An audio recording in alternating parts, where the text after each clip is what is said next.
Terms associated with motion. Motion के related हमने मुख्तलिफ किस्म के टर्म्स को यहाँ पे एक्सप्लेन करना है, जिसमें एक डिस्टेंस है, डिस्प्लेसमेंट है, वेलोसिटी, एक्सेलरेशन।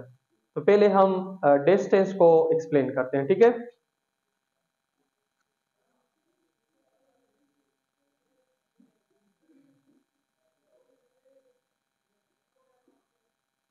डिस्टेंस हम कहते हैं फासले को, किसको? फासला।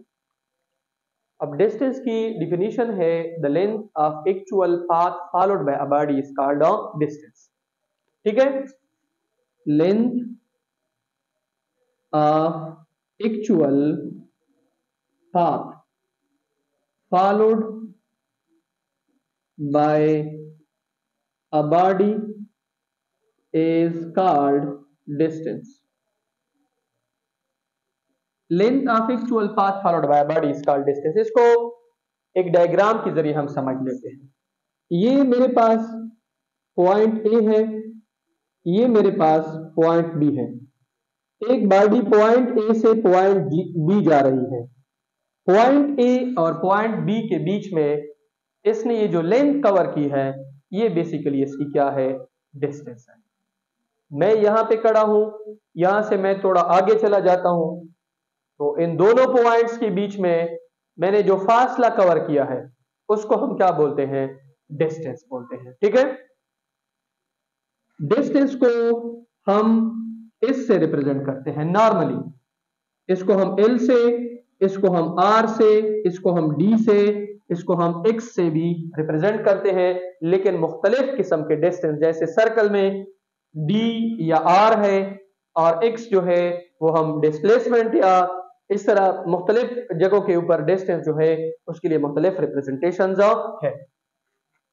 डिस्टेंस को एक मैथमेटिकल फार्मूले के जरिए अगर हम फाइंड करना चाहते हैं तो वो है S is equal to V cross T।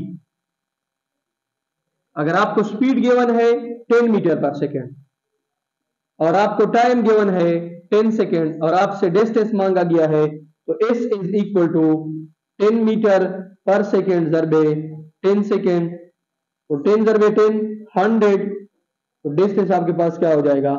100 metre. इसके बाद डिस्टेंस जो है उसकी यूनिट मीटर है। क्या है? Metre.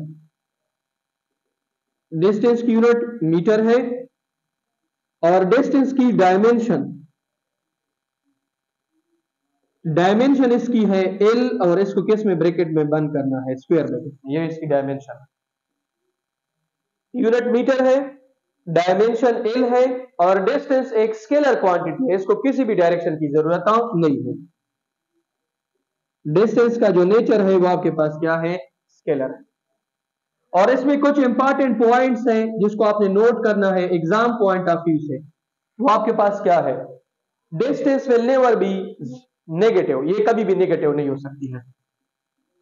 Never negative. Distance never zero, ये जीरो भी नहीं हो सकती है। डिस्टेंस जो है वो आपके पास डिस्प्लेसमेंट से कभी भी कम नहीं हो सकती है। Distance will never be less than displacement.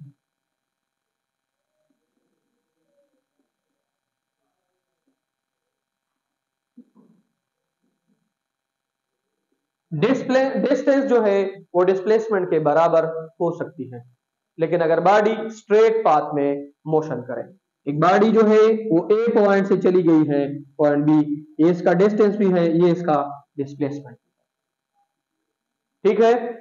अच्छा, इसके बाद आपके पास डिस्प्लेसमेंट है। डिस्प्लेसमेंट की डिफिनीशन है दो पॉइंट्स के बीच में जो शॉर्टेस्ट डिस्टेंस होती है उसको हम क्या बोलते हैं? Displacement. Straight unidirectional distance between two points. Straight unidirectional distance between two points. दो पॉइंट्स के बीच में कम से कम बिल्कुल स्ट्रेट फासला जो है, तो सिंगल पाथ हो उसको हम क्या बोलते हैं? डिस्प्लेसमेंट। डिस्प्लेसमेंट को हम रिप्रेजेंट करते हैं इस और इसके ऊपर क्या करते हैं, एरो हेड, इसी वजह से क्योंकि ये क्या है, वेक्टर है। इसकी यूनिट क्या है, इसकी यूनिट आपके पास मीटर है, और इसका जो फार्मूला है इस is equal to V cross of T, और ये आपके पास वेक्टर है, क्या है, वेक्टर है, और वही सेम फार्मूला, वही चीज आप इसके ऊपर भी क्या कर सकते हैं, अप्लाई कर सकते हैं। लेकिन इसमें इंपॉर्टेंट चीजें क्या है, डिस्प्लेसमेंट नेगेटिव हो सकती है क्योंकि इसके पास डायरेक्शन है, ये नेगेटिव हो सकती है, ये जीरो हो सकती है, कहां पे, क्लोज पाथ में, किसमें, क्लोज पाथ में। अगर आप का ये पॉइंट स्टार्टिंग पॉइंट है, आप चले गए हैं पॉइंट बी, बी से फिर आ गए हैं ए पे, तो अगर एक बंदा किसी पॉइंट से स्टार्ट लेते हैं उसके ऊपर दोबारा आ जाता है, तो इसका मतलब इसकी डिस्प्लेसमेंट क्या है, जीरो। सर्कल के अंदर अगर आप घूम रहे हैं और अपने पॉइंट के ऊपर दोबारा पहुंचते हैं, तो इसका मतलब आपकी डिस्प्लेसमेंट क्या है, जीरो। ठीक है, अच्छा, डिस्प्लेसमेंट जो है वो डिस्टेंस के बराबर भी हो सकती है स्ट्रेट पाथ में, और डिस्टेंस से कम भी हो सकती है, किसमें, अगर एक बंदा जा रहा है पॉइंट ए से लेकर पॉइंट बी, ठीक है, पॉइंट ए से लेकर पॉइंट बी, इसके पास ये वाले पाथ्स अवेलेबल हैं, तो इस केस में आपके पास डिस्टेंस है, ये क्या है, डिस्प्लेसमेंट, डिस्टेंस ज्यादा है, डिस्प्लेसमेंट क्या है, कम है। डिस्प्लेसमेंट कम हो सकती है, बराबर हो सकती है, लेकिन ज्यादा नहीं हो सकती है डिस्टेंस से। ठीक है, डिस्प्लेसमेंट जीरो हो सकती है, डिस्प्लेसमेंट नेगेटिव हो सकती है। ठीक है, और अगर आप डिस्प्लेसमेंट और डिस्टेंस का रेशियो लेना चाहते हो, डिस्टेंस बटा डिस्प्लेसमेंट रेशियो, ये 1 से ग्रेटर भी हो सकती है, बराबर भी हो सकती है, लेकिन डिस्प्लेसमेंट बटे डिस्टेंस रेशियो जो है ये 1 से कम हो सकती है और 1 के बराबर हो सकती है, ये 1 से ज्यादा और 1 के